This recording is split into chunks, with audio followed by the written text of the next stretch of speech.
إن حسن الخلق يتكون من 3 مراتب.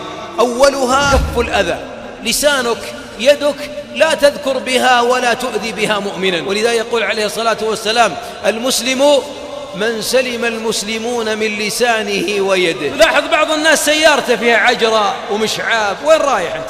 رايح حرب. إلى أين أنت تريد الشيطان أن ينزغ بينك وبين إخوانك، ثم تبدأ تؤذي الناس بيدك.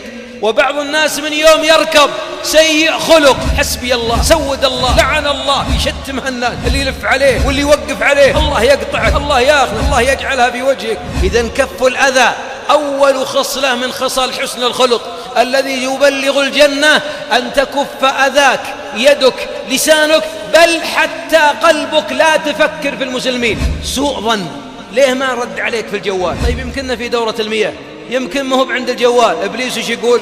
لا، شايف الرقمك بس ما يبغى يرد عليك. حسبنا الله ونعم الوكيل. الثاني من أركان حسن الخلق بذل الندى.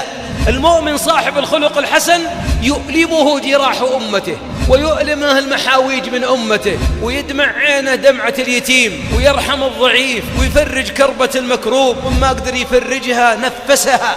وهذا المؤمن يشفع لهذا، يرحم هذا، يقرض هذا، يكرم هذا، يبذل الندى.